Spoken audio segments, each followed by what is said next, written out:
Aliens? Yes.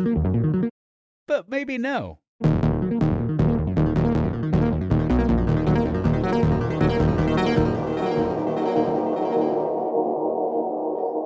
Hey, welcome back to the show. Aliens, yes, but maybe no, with Travis and Josh. I'm Josh, I'm Travis. and this ambiguous podcast has a title that's otherworldly. Oh my God. Or this podcast is ambiguous and titles. Oh no.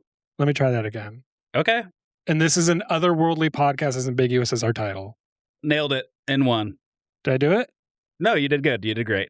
That was the first time I did it. You did great. I didn't have an ear panic attack when you were saying the intro, but that's fine. I did too. My heart was beating really fast. It's like when a teacher's like, and who can answer this question? And you look down. Yeah, or the who's going to read next when the class is reading and you're just like, oh my God, it's coming to me. What's funny that you say about that is like when we would have to do public readings and it was like, you're going to read a paragraph or a sentence or whatever, and we're going to start on one side of the room and work our way around. I would start counting people. Oh yeah, me too. So that I knew what I had to read, and then I would practice reading, which totally fucked up any sort of retention and learning. I would only focus on my one sentence or my one paragraph, and I would not listen at all to what anybody else had said. Yeah. And then I would say my paragraph and then immediately black out. Yep.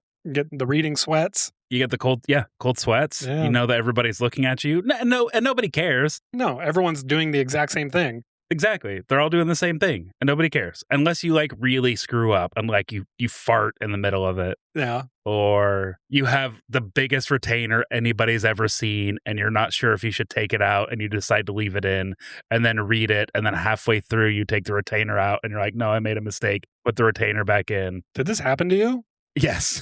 Jeez. My fourth grade class. And you know what? Oh, man. No one remembers that but you. Well, now anybody that listens to this podcast, Oh, like, oh, that was him. shout out Mr. Bike's fourth grade, Adams Elementary School. That's interesting you should say, because as of today, this recording, we are only 5 downloads away from hitting 3,000 downloads on podcasting apps like Apple and Spotify and Overcast, all those things, not YouTube. But that's kind of cool. So there are people listening. YouTube, we have over 5,000, but a lot of those are short clips that I've made. Love it. Yeah, it's kind of cool. People are listening. Almost 3,000. Yeah. When we hit 9,000, do we get a power up? We become a super podcast? Mm-hmm. Okay, so what did we talk about last time? Jinx. Last week, we talked about Indrid Cold. I'm glad you said it. Yep. We talked a little before the record off mic about what we talked about last time and couldn't remember. So I'm glad we worked it out before the record so that now that we're recording, I sound like a smart guy. Yep. But then totally screwed it up by giving a backstory and saying I didn't remember before the record. So I'm the same old Travis that I've always been. Yeah, why don't we remember? It's so weird. It's not age. Maybe it's what we're eating. We have a lot going on. Yeah. And maybe we're just not taking the subject matter that seriously anymore, Josh. Just kidding. I don't know why it slips through my memory. Yeah. I remember a lot of the information from Indrid Cold. It came flooding back to me. Yeah, I just don't remember that being our most recent podcast. We've also been recording for a year now.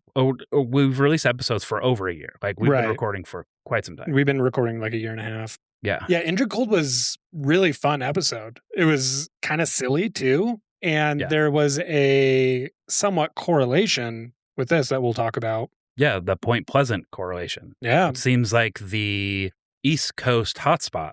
This episode, we're going to be talking about Mothman, which, Travis, you've mentioned in an earlier episode, a cryptid episode that we've done, that this is your wife's favorite cryptid. Oh, far and away, my wife's favorite. I don't know that I have a favorite cryptid, but my wife definitely does. Okay. So we had talked about her being on this episode, but scheduling things didn't quite work out. Yeah, I don't know. Do you have a favorite cryptid, Josh? Oh, man. No, I haven't really thought about it. I mean, I'm very familiar with Bigfoot just because I grew up in Washington State. The PNW. Yeah. I mean, that was just around. That's Pacific Northwest for all of you uninitiated. Yeah, I don't know. So I would have to say Bigfoot just because that's the one I know most of. More recently, Skinwalker, I've learned a lot. That's fascinating. Yeah, those things, skinwalkers are terrifying. Are leprechauns cryptids? Because those guys are pretty cool. I don't, maybe. I mean, they could be. There's probably like a horrific version of a leprechaun Yeah. that would be considered a cryptid, but most, I would classify that as like fantasy creature. Fairies and gnomes, but those are more Sure. spiritual. And again, more like fantasy. I don't know. Maybe it'll be Mothman. From doing research, because I knew nothing about Mothman at all. Not one thing. I kind of like this guy, the Gumbaroo, which is a Pacific Northwest. He's like a bear type thing. He's a weirdo. I kind of like him. But again, I had to look that up. So I don't really have a favorite cryptid. I don't really think about cryptids. I think they're fascinating. Like when we started to talk about like the Loch Ness Monster, or I think Lake Pontchartrain has one, like a Nessie type creature. So, I mean, there's hundreds and hundreds of cryptids out there. There are a lot. And when you start talking about cryptids, it like evokes this kind of sense of whimsy. We're just like, oh, what a magical idea to have this creature that lives in this thing, this place, this lake, this wood, this stretch of highway. Yeah, it is. It's like, or whatever. It's electric. Yeah. Especially if you're near that area. But yeah, I knew nothing about Mothman until I started reading this. I think Mothman was a character on the board game Horrified.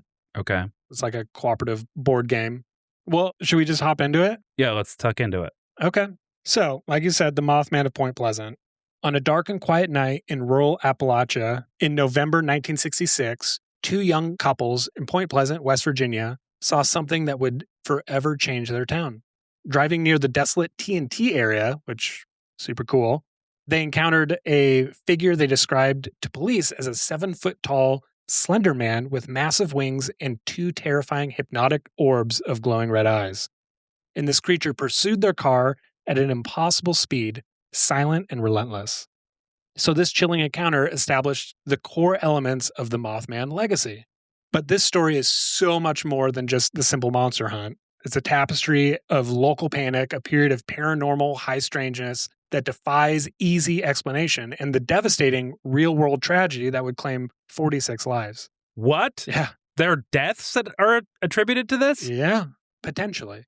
So it is the story of how a town once defined by the terror chose to embrace its shadow. So today we're exploring the original sightings, looking into the wave of UFOs and Men in Black that followed, confronting the tragic collapse of the Silver Bridge, and discovering how Point Pleasant churned its most terrifying omen into a global icon. Yes. Yeah, that was the intro. We'll cover it. Don't leave yet. If you haven't left already. Yeah. I'm sure you guys have stuck around. Maybe. We're pretty engaging. Okay, so now we're going to get into more of the lore. We're going to talk about a set of couples that see a man-sized bird or a creature or some such thing. Okay, you ready? There's tons of sightings, but we're going to go through some of them. So this is the most famous one. Okay. In the mid-1960s, Point Pleasant was a quiet, down-to-earth Appalachian town nestled at the confluence of the Ohio and Kanawha rivers. It was a community of farmers and hardworking families. People who went to church on Sundays and were prone to flights of fancy. They were completely unprepared for the 13 months of strangeness that began in the fall of 1966. The events of those first few days would establish the core elements of a legend that would not only endure, but grow into something no one could have predicted. The sightings that started it all. First sighting, November 12, 1966. The first whispers of something strange came not from Point Pleasant itself, but from nearby Clendenin. Am I saying that right? I don't know. Clendenin? Clendenin? I think that's it. Clendenin. Oh boy, Clendenin. Let us know if we're wrong. Yeah, please.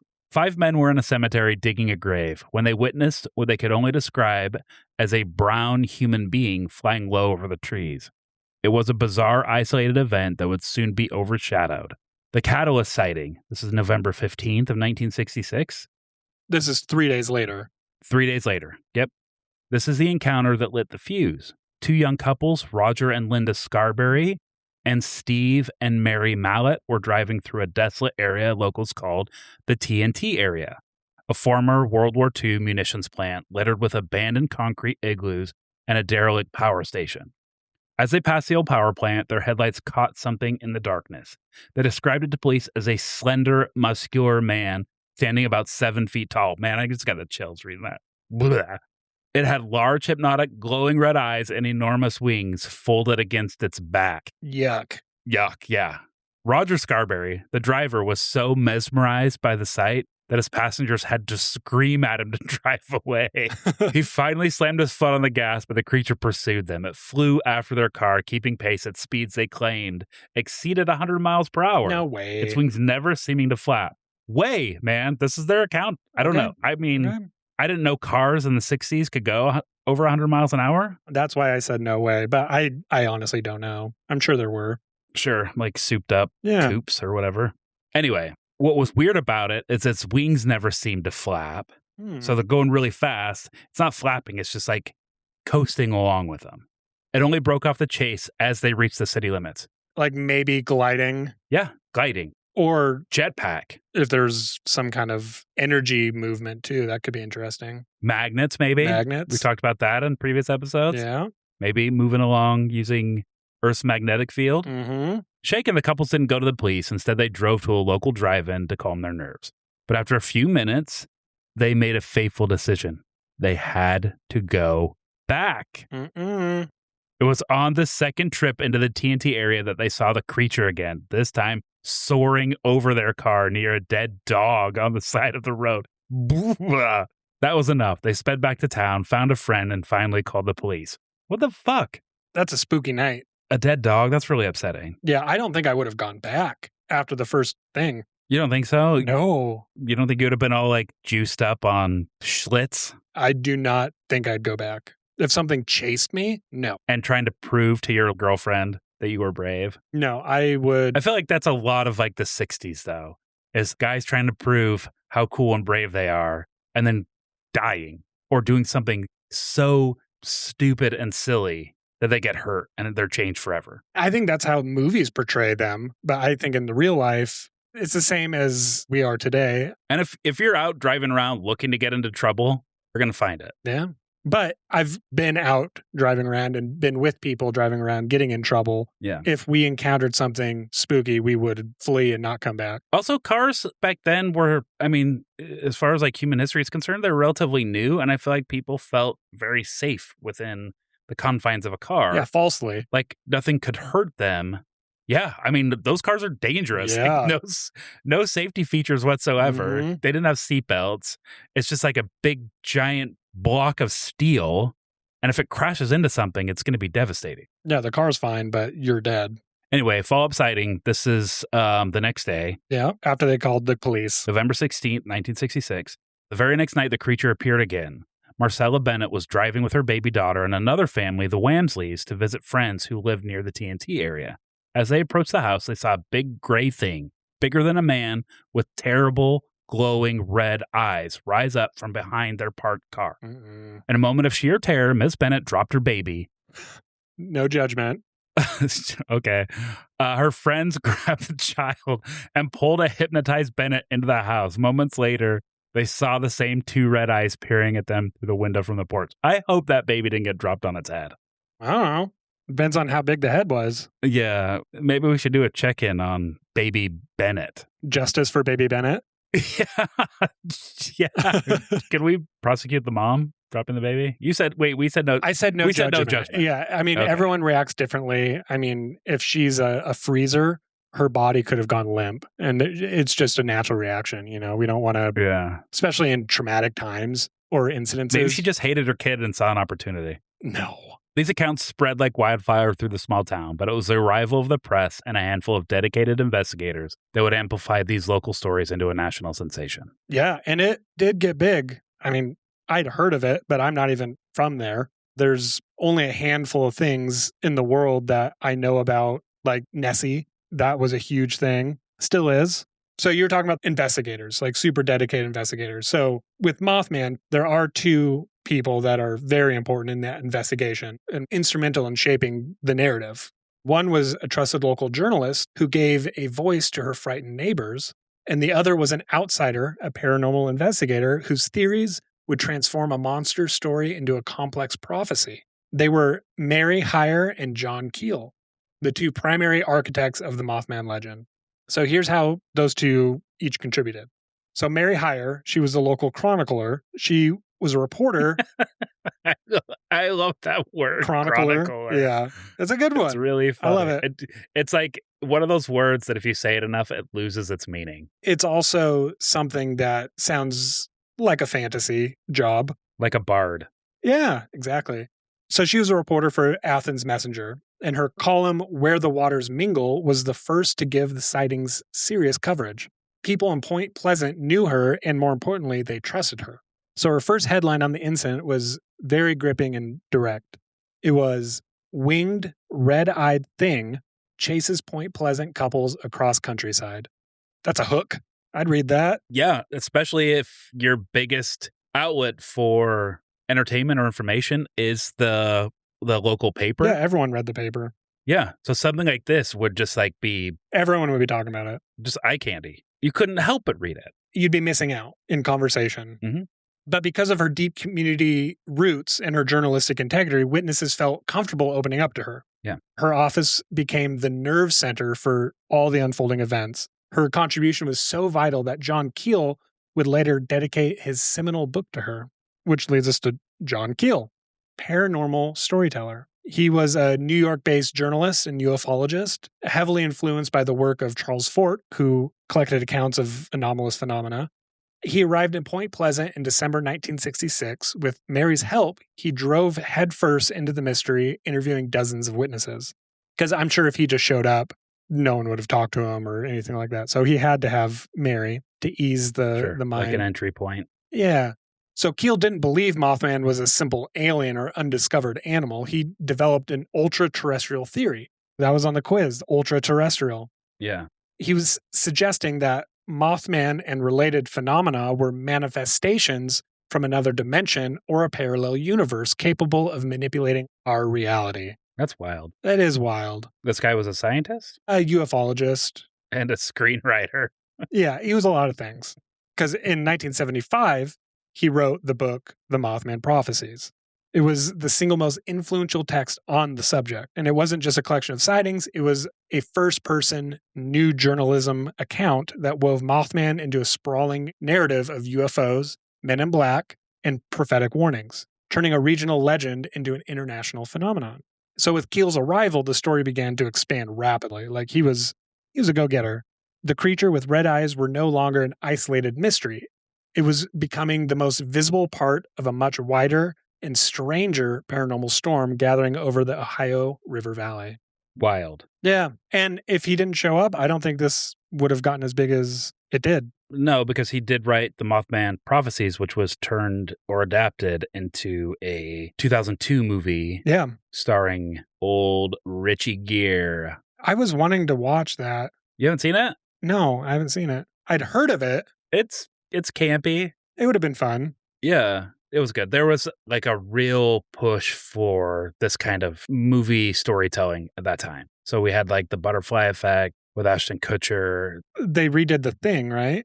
They did. They remade The Thing. Yeah. That wasn't a cryptid. That was an alien from another planet that was able to come and mimic humans, but also mimic. Ooh. How about that? Yeah. Heard of that? Mm-hmm. Did Richard Gere, was he playing John Keel in the movie? I don't remember. It's been a long time since I've seen it. Having a movie adapted and you get to choose, or someone famous plays you. That'd be fun. Yeah. And somebody like Richard Gere, who is very handsome and charismatic. Charming. That's what you want. Like when you fantasy cast yourself, Richard Gere would be, at that time, be like at the top of the list. Yeah. So yeah, do you want to get into the high strangeness? Yeah. It's not just the cryptid. So we're going to get into a multi-level of high strangeness. There's a lot of layers to this. A lot of layers. So to understand the Mothman legend, you have to understand that the creature itself was just the beginning, the starting point. Right. For 13 months, the area around Point Pleasant was a hotbed of paranormal activity, a full-blown flap as investigators call it. I don't like that. What does that mean? I don't know. Like a flap just sounds kind of gross. I think of skin. I was thinking skin too, but like a bag can have a flap, but a bag made of leather, which is cow skin. So it goes right back to skin, and I just can't escape it. It's like a circle where all I can think about is a skin flap. And now I'm horrified, and I don't want to do this anymore. I'm going to look that up. Okay, while you're looking that up, I'm going to continue. Yeah. So the Mothman sightings were the most sensational events, but they were happening alongside a cascade of other bizarre occurrences. UFOs over the Ohio River. The Mothman reports coincided with a massive wave of UFO sightings, concentrated in the Ohio River Valley between Point Pleasant and Marietta, Ohio. Hundreds of reports flooded in. These weren't just distant lights. Linda Scarberry described a UFO that looked like a blooming rose with petals of brilliantly covered light. The Wamsley family and Mrs. Bennett saw a large red orb bouncing above the trees just before their encounter. The Men in Black? Heard of them? Yeah. MIB? We did an episode on Men in Black. They're fascinating. Yeah. So, Men in Black, MIB. Perhaps most chillingly, witnesses reported being visited by strange men in black. These men often drove large, pristine black cars and warned people not to talk about what they had seen. Weird. Mary Hyre herself had a bizarre encounter. 2 short men in black overcoats entered her office, picked up common items like pencils as if they'd never seen them before, and asked what she would do if she were ordered to stop writing about flying saucers. So is that normal for men in black to be short, guys? I had not heard of that in our Men in Black thing. They're always awkwardly tall. Yeah. Yeah, imposing. Yeah. It was John Keel who coined the acronym MIB, elevating this fringe element of ufology into a pop culture staple. Okay, another origin story. You know what MIB means? Might I blink? Maybe in the butt. Oh, no. I mean, in some circles, probably. I mean, I'm not going to shame. Men in Black. Men in Black. Yep. Yeah. Men in Black. And this is where this next section is kind of what ties into our last episode. Yeah. So Indrid Cold and other entities. The strangeness wasn't limited to the skies. On November 2nd, 1966, a traveling salesman named Woodrow Derenberger claimed a UFO shaped like the chimney on a kerosene lamp landed in front of his truck. A man with a wide, unnatural grin emerged, introduced himself as Indrid Cold, and said he was from a planet called Lanulos. Heard of it? Yeah. If you haven't, go back to our last episode. Immediately turn this off and go back and listen to our last episode. No, finish. No, turn it off. Listen to the last episode. Pause it. They may not come mark, back. Mark your timestamp here. Listen to that other episode, and then come back and listen to this one. We command you to do that. Oh, do you want to know what a flap is? Yeah, let's do that before I get to this last bit. It refers to a sudden commotion and uproar or controversy, often one that is considered excessive or short-lived. Okay. In historical context, like in the mid-20th centuries, the word flap was used by some to describe concentration of UFO sightings in specific geographic areas over a short period of time as well. Okay. Flap a skin, flappers, kind of dancing, and this, whatever you just said. Yeah. Okay. So this sighting was accompanied by a surge in poltergeist activity also. Yeah. Families like the Lillys and a witness Keel only identified as Ben reported slamming doors, moving objects, and disembodied sounds haunting their homes. So it's just lots of different things. So it's not just a Mothman. It's also UFOs, Men in Black, poltergeists. A lot of weirdo stuff.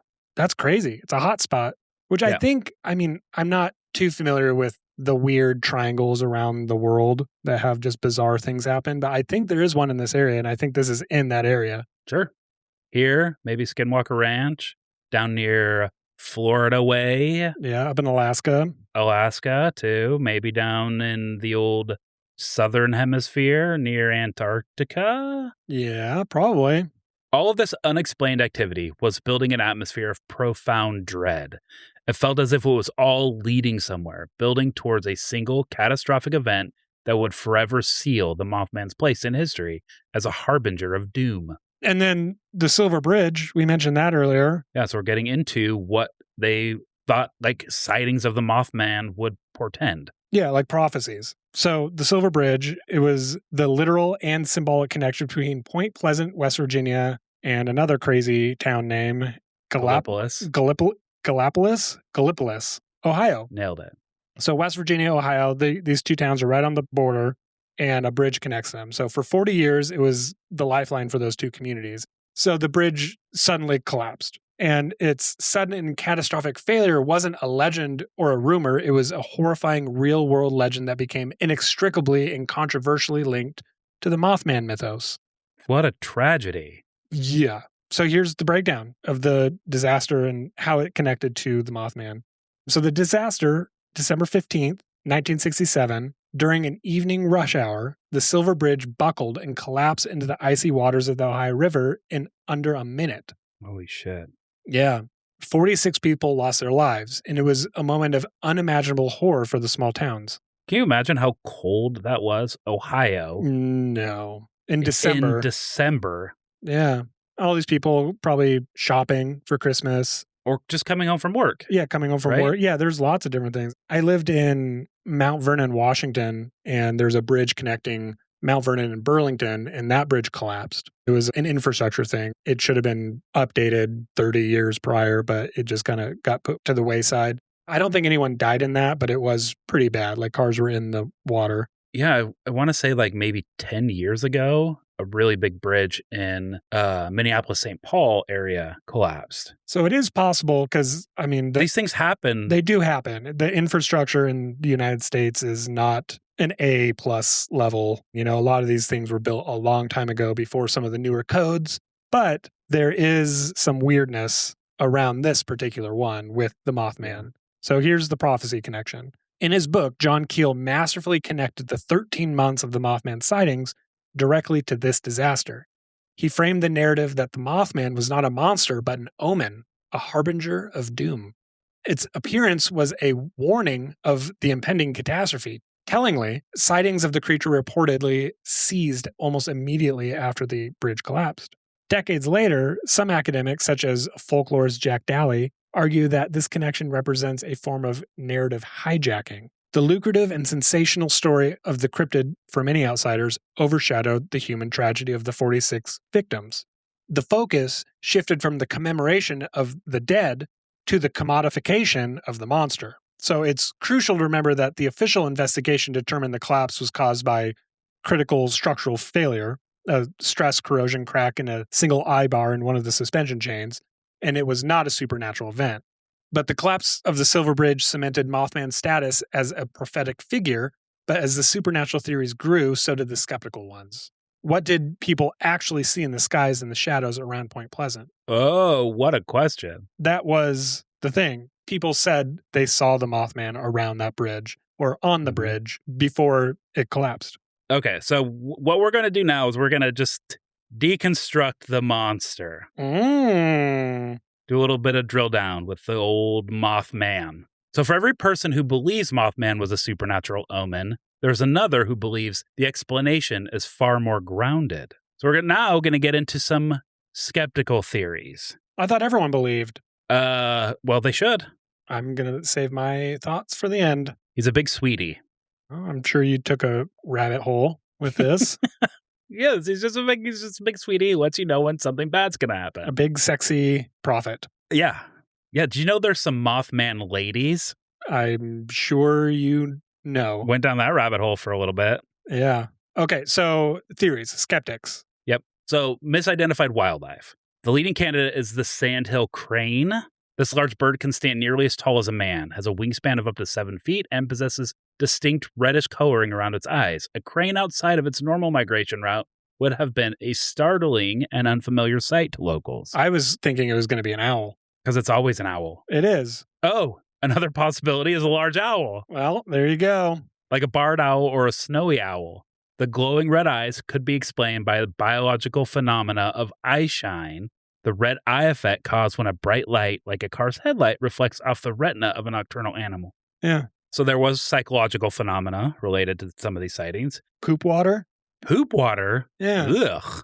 That was for the sky battles. Yours like, yeah, it's just nasty water, and they're all tripping out. That's why they all saw it. Did I say poop water? I don't think I said poop water. I don't know. That's what I heard. Okay, so psychological phenomena. So fear plays tricks on the mind. Psychologists talk about the weapon focus effect.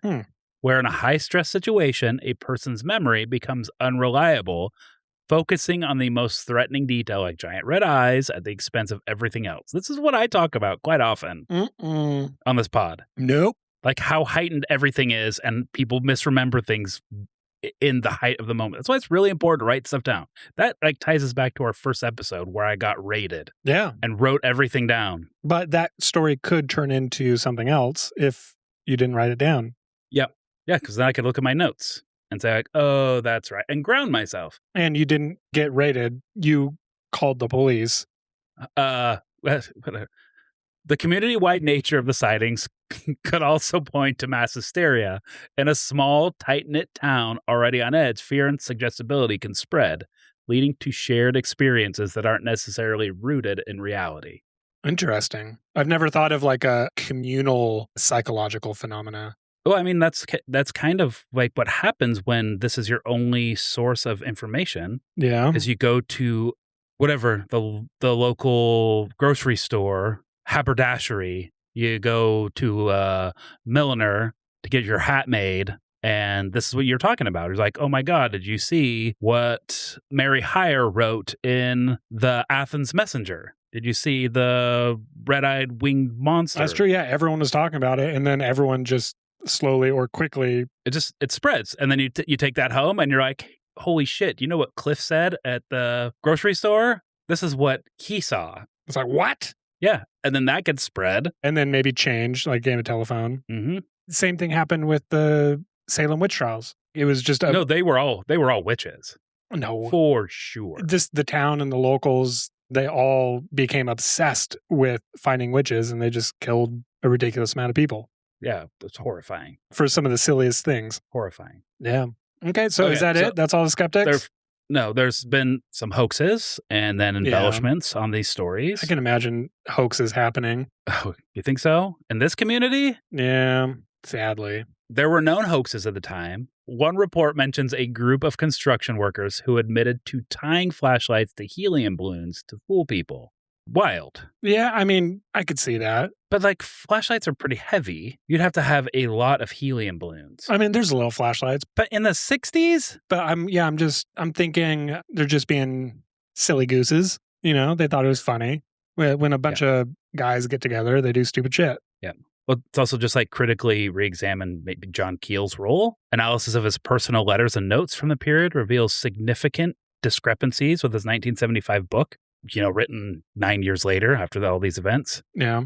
Suggesting that key elements like the prophetic connection to the bridge collapse and the entire Men in Black subplot may have been invented to fit the sensational new journalism style of his book. There's even suspicion that his associate, Gray Barker, a known UFO hoaxer, may have been responsible for some of the bizarre prank phone calls Keel reported. Whether it was a bird, a ghost, or a shared nightmare, the Mothman of 1966 eventually faded.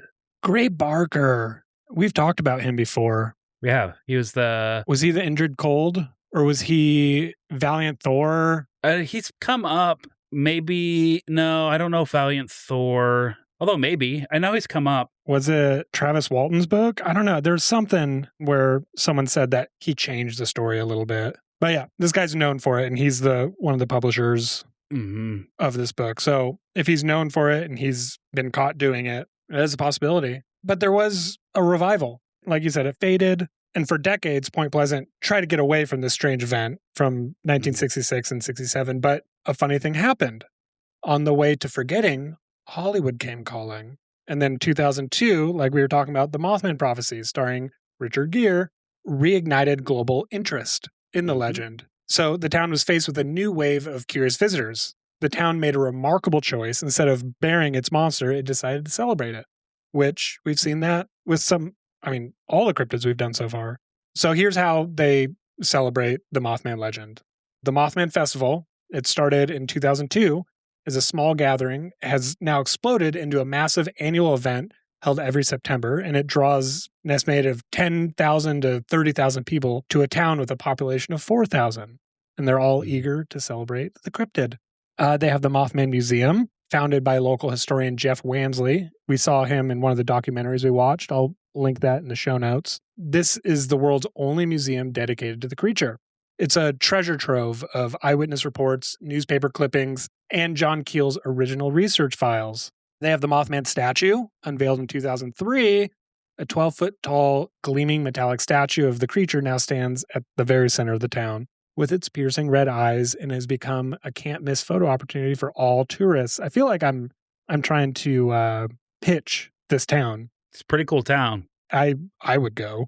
Mm-hmm. Absolutely. I would go to that area for like a month and hit all the different festivals, like the Flatwoods and the... Let's see these sexy statues. Oh my gosh. There's also the cryptid economy. The legend has spawned a year-round tourism industry. So local businesses sell Mothman-themed merchandise. Cafes serve Mothman-shaped cookies. And the creature's image is everywhere, turning folklore into foot traffic and profit. Mm-hmm. And did somebody say cookies? Oh, yeah.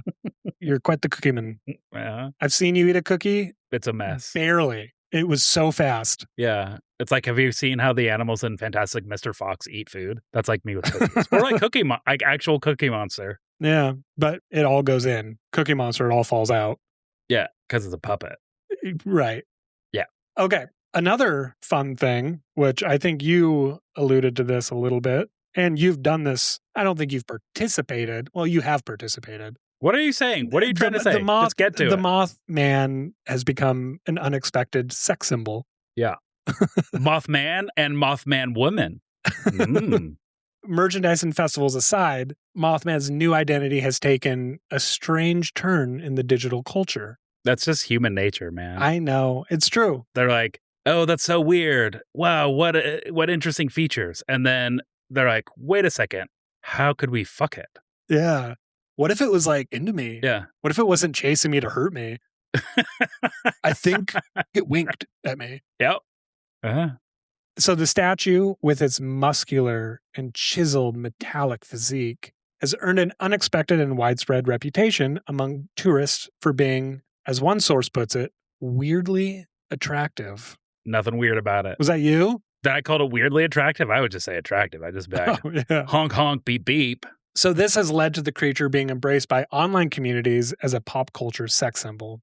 We have an image of a book here by Remy Cavalich. Yeah, look at all these sexy Mothman women. Oh, boy. It's called like Mothman to a Flame. It's like a romance novel. Oh, yeah, the romance cover. Yeah. Yeah, I'll put that in the chapter notes. Yeah. That's a good one. And maybe some of these tattoos. Yeah, there's many a sexy moth woman or Mothman tattoos. Honk, honk, beep, beep. Yeah, they actually look really cool. Yeah, I'll put some of these in there as well. Or just Google it. Sure. Yeah, totally Google it. I would. Incognito. Google sexy Mothman woman art. Or sexy Mothman art. Yeah. Honk, honk, beep, beep. So in conclusion, the story of Mothman is a perfect example of how a legend evolves.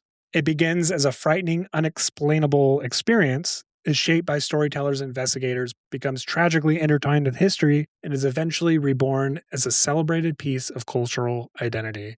Sexy cultural identity. Mm-hmm. So what was the Mothman of Point Pleasant? Was it a misidentified bird? Was it a fucking owl? Probably not. Was it a fucking crane? Yeah, they threw in a new bird this time. Mm-hmm. Like, the owl's really not convincing him. We got to throw in a different... Birds, man. Yeah. It's because birds aren't real. Is it a harbinger of doom? A visitor from another planet or dimension? Or is it just simply an urban legend? Mass hysteria? We don't know. Oh, that was another movie from that time. Urban Legend. Oh, you're right. So where do you lie on this? Like when you think, I mean, it's not aliens because it's like everything. But it could be. Why not? Why can't it be an alien? I mean, it's possible. There is a theory because the TNT plant had some radioactive material left over and everything that it is just a mutant. Why not? Oh my God, like a toxic Avenger? Yeah. Cool. I think I land on this the way I land on a lot of cryptids. I think that they're very interesting and I like the bit of whimsy that it evokes. Yeah. But more often than not, where I fall on these is that they're just like, they don't really exist. They're missightings or like heightened situations where you might misidentify something. Yeah, I've never been convinced. Yeah. Not with like some of these UFO videos or UAP videos and different things. That's just like, oh, yeah, this is real. Like, what the hell is going on? Why hasn't disclosure happened yet? You know, like, yeah. But with cryptids, it's just, oh, that's interesting. That's fun. And maybe there is some truth. Maybe it was an actual sighting of ultra-terrestrial or extraterrestrial. And maybe this particular being is no longer with us. Either it is now off planet or has passed away or any number of things, it's gone into hiding. What convinces me that it's not real is that we haven't seen sightings, at least that I know of. We haven't seen sightings recently. And with how present or ever present phones are with cameras, why don't we have more documentation of this stuff? Well, like I said, if this is in a triangle, like a high strangeness hotspot, and it only happened in a particular time, I mean, maybe in that time, in that area, the veil was a little bit thinner from different realities. That is, and now it is not anymore, We're talking interdimensional type stuff. Yeah, potentially. Yeah, sure. Okay. We only covered a few different stories, but there is a ridiculous amount of stories out there. Almost everyone in the town has a story. So that alone kind of leans me, I've said I haven't been convinced, but that is a lot of people having pretty similar stories. Obviously the hysteria added to the amount of stories coming out, but it's just like the whole UAP extraterrestrial topic right now. It's just like there's so much out there that it's kind of hard to deny how much is there. This is close to that, but it is, it's older. I don't know. If it's aliens, yes, or maybe no. Mine's just a straight maybe. I'll line up with you, Josh. Yeah. I'll team up with you on this. I'll say maybe. Could it exist? Sure. There's a possibility that any of these things that we talk about could exist. Right. I can't just say no definitively. I'm not a scientist. I don't even live on the east side of the country. Yeah, this is the first time I'm hearing about this. There's probably a lot more information, visiting the museum and seeing the actual field notes. That would be fascinating from Keel. Yeah. I mean, you could go pretty hard down this. And then the whole Indrid Cold at the same time, which we just did that episode. I mean, that's pretty wild as well. And some ghosts. Yeah. Some specters. It's got everything. It does. And that's what makes it the ultra thing, where everything is happening at the same, there was so much going on. It probably would have been wild being Keel just showing up. The town is experiencing everything. Yeah. So yeah, that's where I'm at. Let us know where you guys are at. That's where we're at. That's where I'm at. That's where you're at. Yeah, you and me are the same. We both did our conclusion here. Yeah. This is about the time we read, or do we read at the very end? You have some comments? Yeah, on YouTube, we have a handful of comments. Probably normal, chill comments, I'm sure. Yeah, on our Battle Aliens episode where we pitted aliens against each other, someone said, and they didn't reply back. I replied. They said, I have fought Greys in my dreams and won. So that's... Hell yeah, congratulations. Yeah, that would be a fun dream. The winning part, yeah. It wouldn't be fun until you win. Yeah. On the Alien Cults episode, Alien Cults and UFO Religions, Wesley said, let him join. Also, I'll take 2 pints of Colonnade. So that was when Travis asked me, you could do a podcast on that. Like, yeah, I'll join him. And you're like, no, you don't have to join. Like, just research it. I was like, no, I'll join all of them.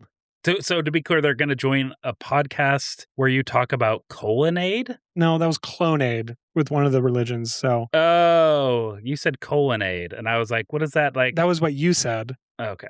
But yeah, reach out to us. You can comment on YouTube and Spotify. You can leave reviews. We would love reviews. That kind of helps us out, bumps us up in the algorithms a little bit. Yeah. Anywhere you listen, you can usually leave reviews.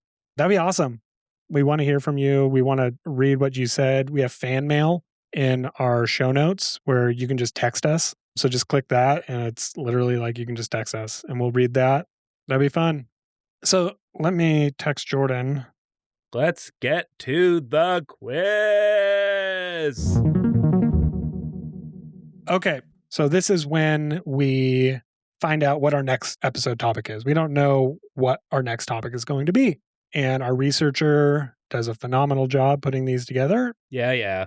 And Travis does a phenomenal job failing at these. Mm-hmm. Spectacularly. So we got the email. I'm going to open it up. And I don't know what that is. So the topic for next episode. Do we say it on 3? Sure. 1, 2, 3. Why did you say anything? I was going to trick you, and then you panicked. It's Project Looking Glass. Project Looking Glass. Project Looking Glass. Project Looking Glass. We did it. Yeah. So, Project Looking Glass. I've never heard of that. Have you? No. I mean, I don't know. It sounds familiar, but like there's Alice Through the Looking Glass. Yeah. You know, so maybe I'm conflating that and this. Which she does little pictures up at the top of our quiz. I didn't even look at that. I thought it was an ad. There is That's the nice. rabbit looking at his pocket watch from Alice in Wonderland. Okay. Anyways, this is what we're going to talk about next week. Let's start the quiz. Okay. All right. At its core, Project Looking Glass is allegedly a device that can A, allow people to physically travel through time, B, predict stock market swings, elections, and lottery numbers, C, view possible future timelines, or D, rewrite historical events. Ooh, well, 3 of these are pretty similar, but it's very precise, it seems like. I don't think it's the stock market swings. What do you think? I think it's allow people to physically travel through time. Okay. Final answer. I don't know what, because the rabbit is always obsessed with time. She does like mysteries and clues and escape rooms. Jordan, our researcher, she could be leaving a hint. Well, I'm just saying, like, Alice Through the Looking Glass is, you know, Alice in Wonderland story. And that rabbit is always like, I'm late. Yeah, he's obsessed with time. Got to keep moving. But the other, I mean, view possible future timelines, that has to do with time. And rewriting historical events, that has to do with time. But if you could rewrite historical events, wouldn't our world be better than it is now, if that's true? I mean, I don't know. It depends on who's rewriting it, I guess. It's hard to think that there are evil people out there. That's true. I'm going to say view possible future timelines. Good. Totally normal. Great choice. Just because it's Project Looking Glass, like it's something you look through. Mm-hmm.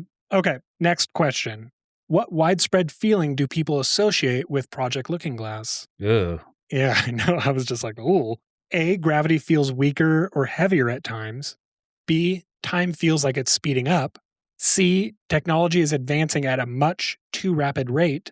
Or D, dreams becoming premonitions. Okay. I think it's 1 or 2, A or B. Gravity feels weaker or heavier at times. That's like part of time, exactly. Right. Like the singularity, you know, as you move through gravity, time changes. Right. So time feels like it's speeding up. Those two, I think, are very similar. And then technology is advancing at a much too rapid rate.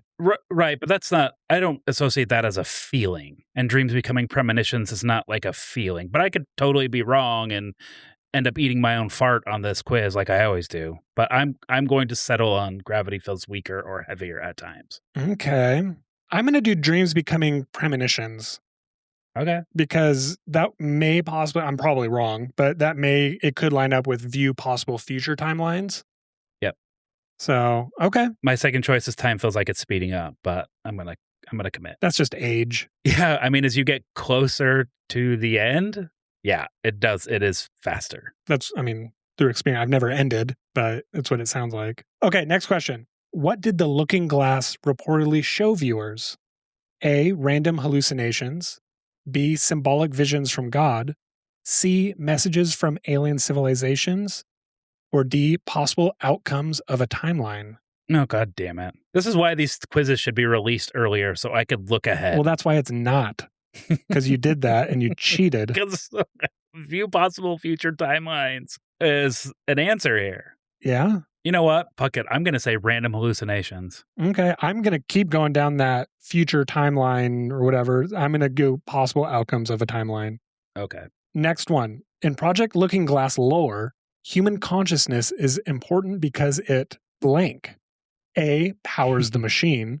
B, connects the viewers. Oh, we're like fucking batteries? Or the machine is the man. Or it's, oh my God, I don't even want to go that dark. Jeez. No, because human consciousness powers the machine. That's why it's important.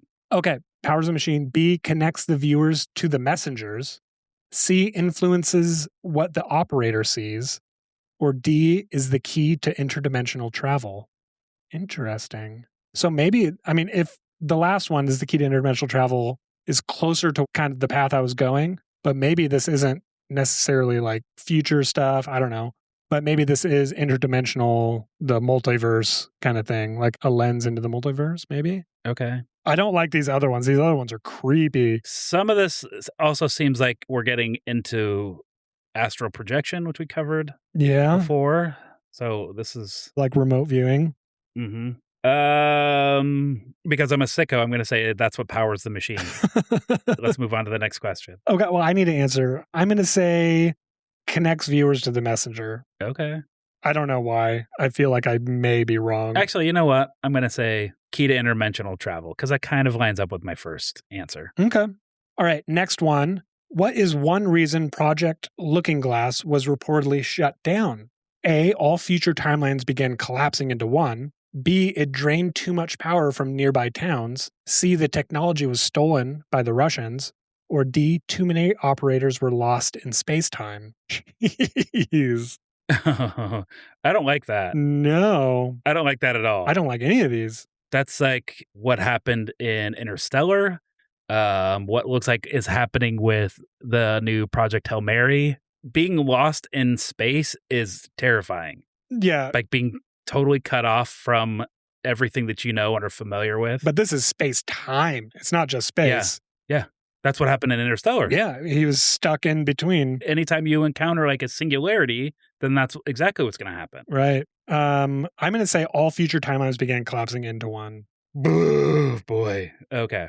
Which you see in a lot of sci-fi stuff, you know, when you mess with time or time travel, then the sky starts splitting. As much as I love the 80s thriller idea of technology stolen by the Russians, I'm going to say it's probably more practical and that it drained too much power from nearby towns, which probably caused a lot of people to like perk up and be like, what the fuck is happening to my town? Yeah, that's true.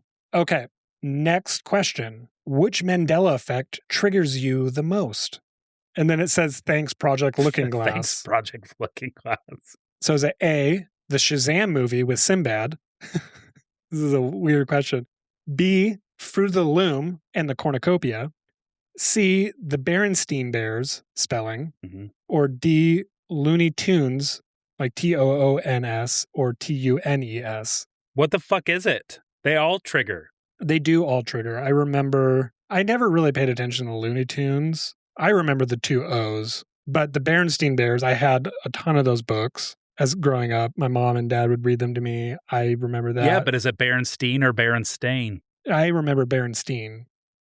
Fruit of the Loom, I remember that. Sinbad, I remember that. Looney Tunes, I feel like Tunes. That doesn't trigger me. I'm going to say Sinbad is always the one because... Yeah, I remember that. I don't remember anything about the movie. I think I remember like just millisecond glimpses if I think real hard. Fruit of the Loom, I definitely remember that. The Berenstein Bears is going to be mine because that one, when I heard that, I was like, what? But maybe I just couldn't pronounce it either. I don't know. You're doing Shazam? I'm doing Shazam. Okay. So Project Looking Glass potentially has to do with this?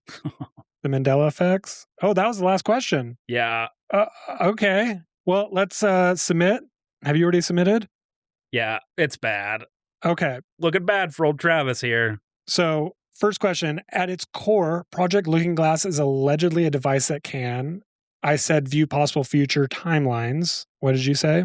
Allow people to physically travel through time. And I was correct. View possible future timelines, which is weird. Mm-hmm. All right, next one. What widespread feeling do people associate with Project Looking Glass? I said dreams becoming premonitions. I said gravity feels weaker or heavier at times, but I also tied it to time feels like it's speeding up, which I kind of felt like was probably the right answer anyway. That is the right answer, but I got it wrong. I'm just saying that was my number. We'll give you half a point. Thank you. Thank God. Okay. So looking a little up for me. All right, next one. Mm-hmm. What did the Looking Glass reportedly show viewers? I said possible outcomes of a timeline. Mm-hmm. And I said random hallucinations, which could be random outcomes of a timeline. The answer was possible outcomes of a timeline. So I got that right. Uh-huh. But what are possible outcomes of a timeline if not just random hallucinations? I don't know. Huh? I ask you. That's too deep for me right now. Next one. In Project Looking Glass lore, human consciousness is important because it blank You said is the key to interdimensional travel, which is obviously wrong, which is what I answered. I said connects the viewers to the messenger just randomly. That was incorrect. It was influences what the operator sees. So it's a very personal thing. Human consciousness is important because it influences what the operator sees. That's Wrap your head around that. I'm Why trying. don't you? This is going to make me go crazy this episode. Yeah, my brain's going to fall out of my head. Yeah. And then Project Looking Glass is going to use my brain. It's going to become a battery. To power the machine. And shut down nearby towns. Mm-hmm. Oh boy, looking at the answer to this next one, that's wrong. That's not what's going to happen to my brain. All right, next one. Yeah, what was the reason Project Looking Glass was reportedly shut down? Mm-hmm. I said all future timelines began collapsing into one, and that is correct. Allegedly. And you said the draining the powers, right? Yeah. Okay. And that was the last answer other than ours. And this is just a personal thing. Yeah, there's no correct answer. Wouldn't that be funny if there was? Yeah, like you're wrong. Like it was Jordan through the gaslighting us through the internet through this quiz. Yeah, that'd be terrible. Yeah, so mine is Berenstein and yours is Sinbad. Okay, so I'm super. You can't even get your experiences right, Travis. I mean, I know a decent amount about the Mandela effect. I've gone on little binges. Well, it's the Mandela effect affects a lot of things. It's just affecting like your memory, right? And I'm curious on. I haven't researched any of the skeptic reasons, so I'm curious to hear about that actually, because I hear people saying it's happening. You know, the Hadron Collider started this, or you know, like all these different things. Well, cool. This is what we're going to talk about next episode. So, Project Looking Glass. Yeah, join us for that one. We want to thank Jordan, our researcher, who did this wonderful test. She gives us our topics. Puts our hot DOS together. Yep, our dossiers. If I have editing issues, she helps as much as she can. She made our intro song. She did our cover art. She is Wonder Woman. Thank you, Jordan. Thank you. And we want to thank the listeners because it's just fun. Yeah, listeners like you. Yeah, just almost at 3,000 downloads. That's really cool. That's neat. It's fun for me. I agree. We couldn't do this without you. We wouldn't do it without you. Yeah, we would. I think. Maybe. Yeah, I don't know. Would we continue if we had no listeners? Probably. I enjoy doing it. Yeah, I would. I would. I like it. This is like a highlight of my week. Yeah. Okay. Well, cool. Thank you for listening, and we will chat at you next episode. Hey, bye.